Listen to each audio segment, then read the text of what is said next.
Hi, and welcome to TrueTalks, the partner edition. I'm Shelby Hepworth. This is actually our first ever vodcast, and we are planning a series of these. And today with me, I have my fellow co-host Simon Pickles and fellow channel manager. Hey, Simon. Hello, how are you? Yes, good, thank you. How are you? Yeah, really both excited and nervous for our first ever podcast. It's a bit nervous. I think it's the recording that's making me feel nervous. We've also got with us today Rav Hayre. Hey, Rav, how are you doing?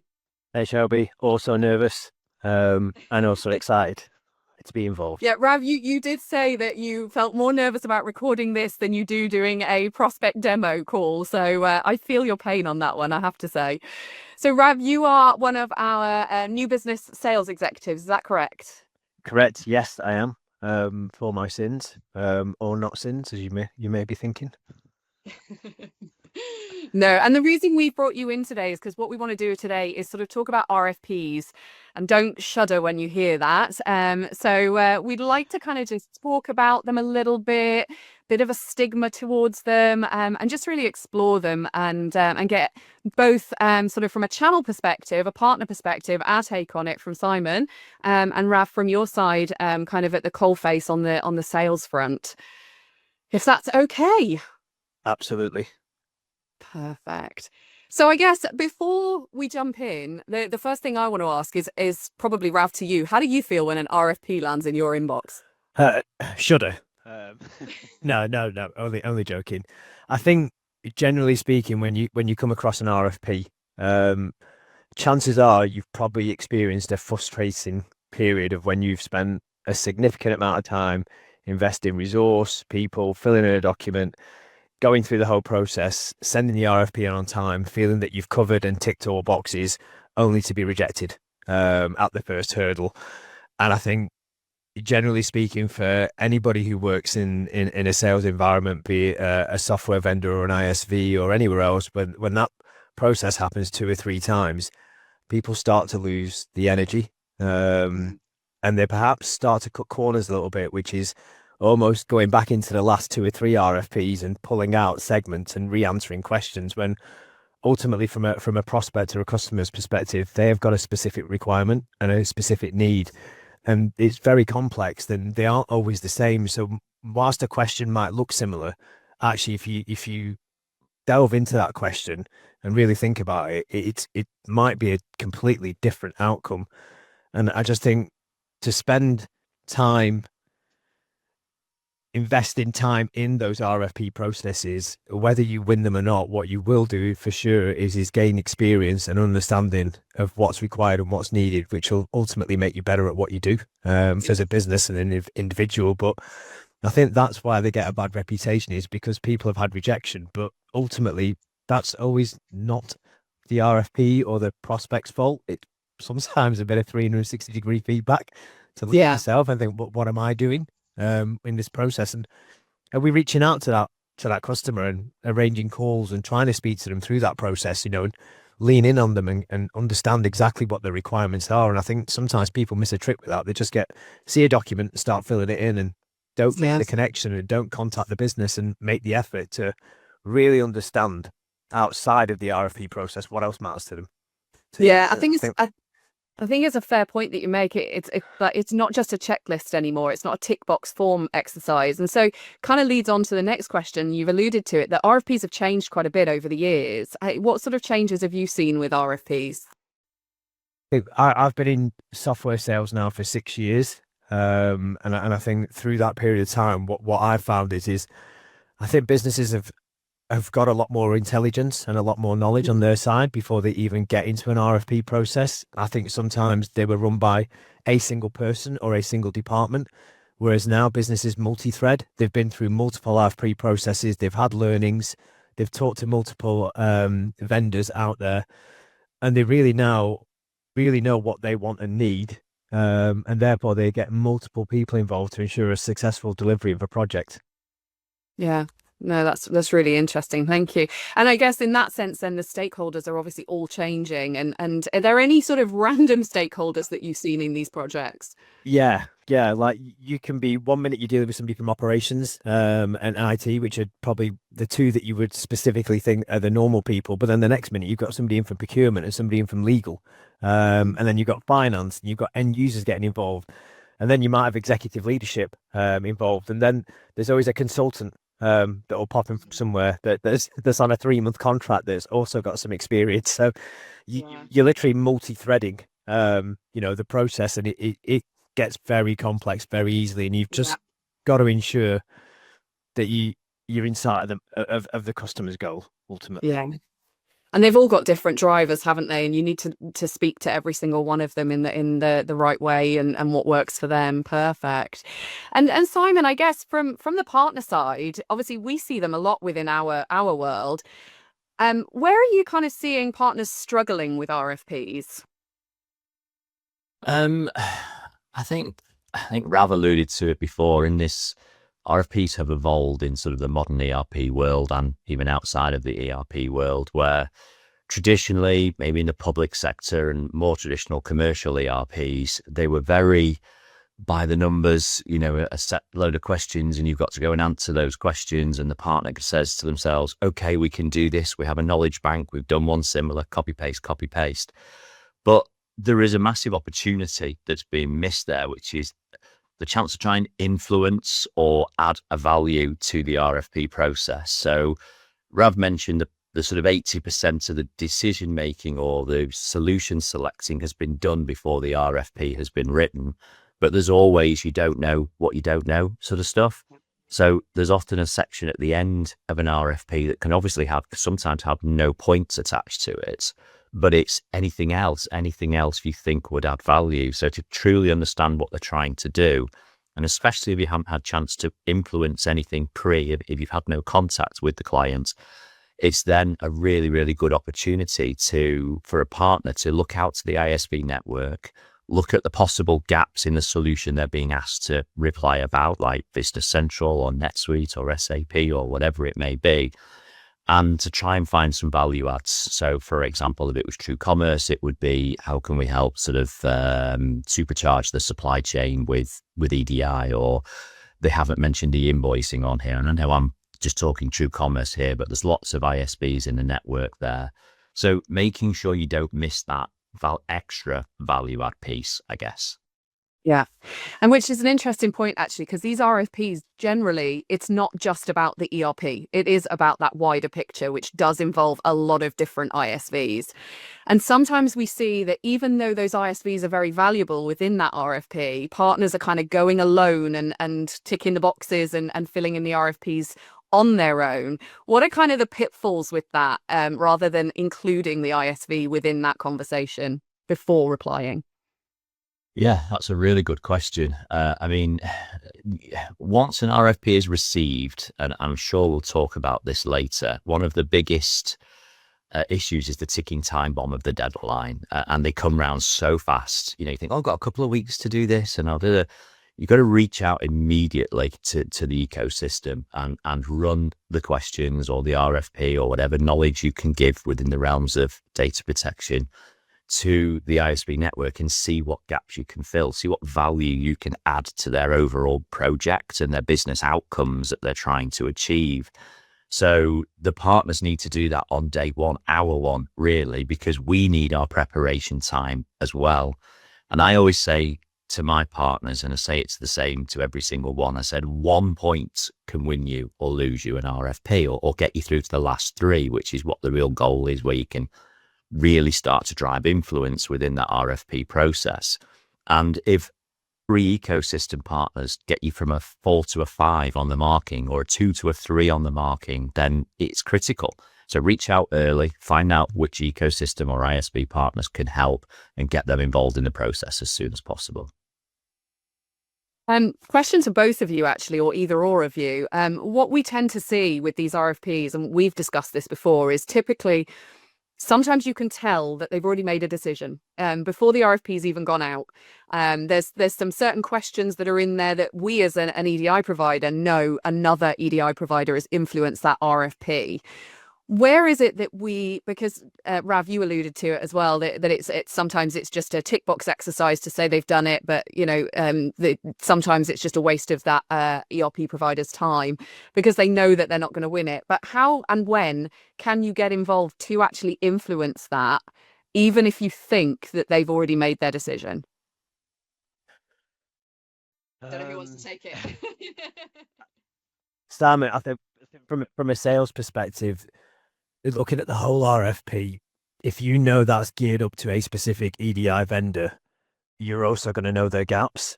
So when you're reviewing the entire RFP, there may be some areas in there where you can add some real value as a technology partner, where the incumbent or potential partner that they're considering, will not be able to compete with yourself. So I don't think it's always a hindrance that they've got a preferred partner. I think sometimes it can be advantageous because ultimately the business think they know what they want, but actually when they get the documentation back and the RFPs back, they actually start to see different alternatives and different solutions and a different vendor, because where they are today is not where they're going to be tomorrow or in the future. And that RFP is geared up around today and the future. So it may be an opening. So I don't always think it's a bad thing, but it is unnerving, obviously, because you're on the back foot. Yeah. And we've spoken about it before when we've said that sometimes it's about putting enough in to get you to that number, top 3, to get in the room and then uncover the gaps even further. And so even if you think this is a done deal, they've chosen their provider, actually that's not the point to give up. That's the point to push even harder to prove you have something extra to add to that customer and that client. Yeah, perfect. I think just to further that, you mentioned the last 3. In fact, you and I were talking to a partner in London on Wednesday about this, and there can be a mindset. I mean, I've in a previous life away from TrueCommerce, I was reply to a lot of bids, and I would have to do them myself sometimes. Many weekends spent burning the midnight oil. As Rav's smiling, he's been there as well. And sometimes you think, especially when the spec is there that you're talking about, that looks like it's come out of somebody else's product catalogue, and there's a hoarse whisperer behind them, saying, do this, write this question, whether it's a consultant or or a solution provider. But if you can make it to the last 3, and you believe and you've read through the RFP properly and understood the business outcomes, and you really believe you can disrupt that, then you'll get FaceTime with them, during the latter part of the process. If your product is good enough to get you through to the last 3, you can then run your influence and start networking and bringing other stakeholders and just asking questions and sort of using your proof points of how you've helped other clients do this, and have you considered this, and, is this in scope? And really start to make them go, well, actually, maybe there is something different out there to the route that we were planning. Yeah. And you mentioned proof points there, so I'm going to have to ask Rav, where have you seen RFPs where collaboration between partners and ISVs have really bolstered that win, for example? Putting me on the spot. Yeah, sorry. I think Didn't you prepare for this, Rav?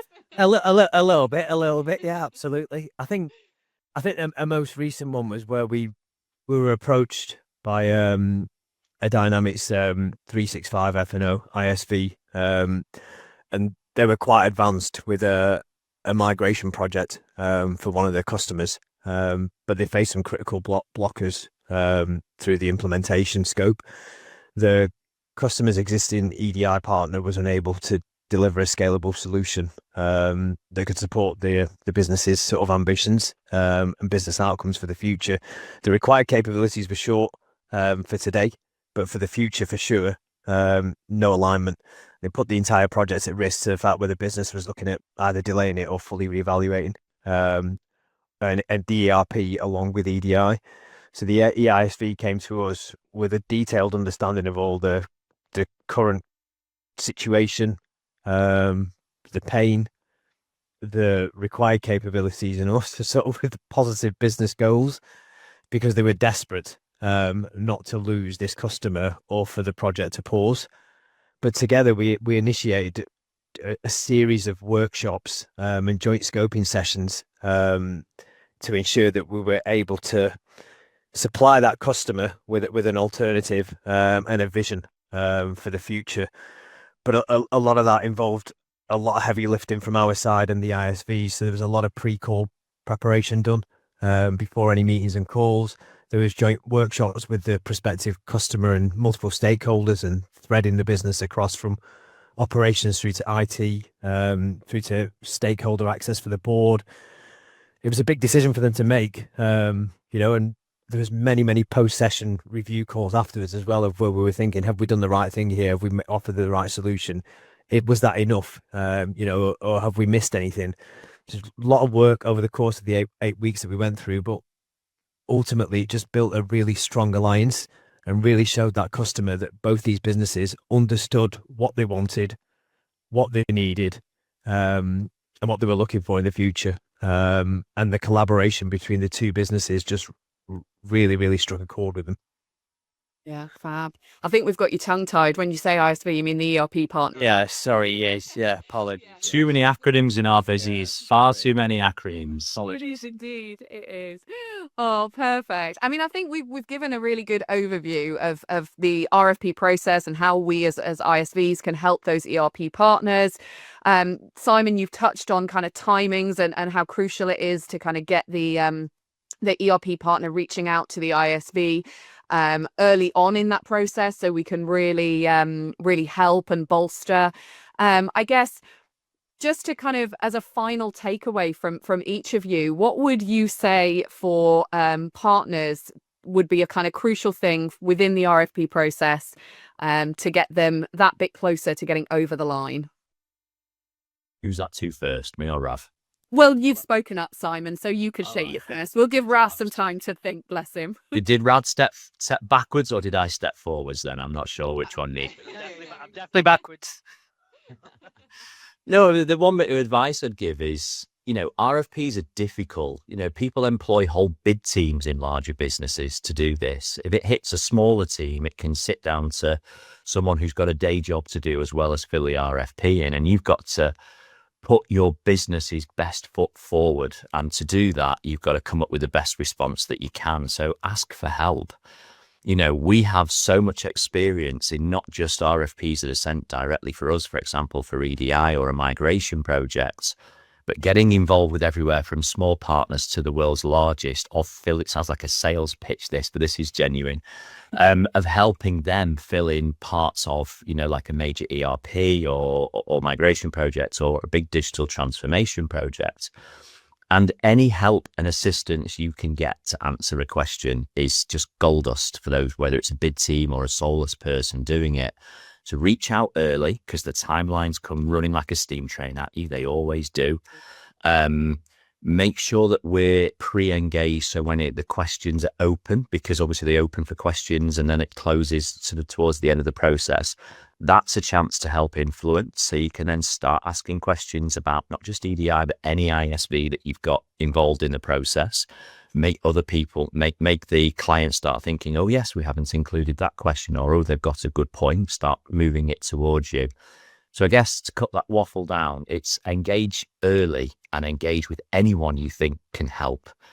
Just reach out and find out if we can win you a point, or the other ISV can win you a point, or start the influencing early.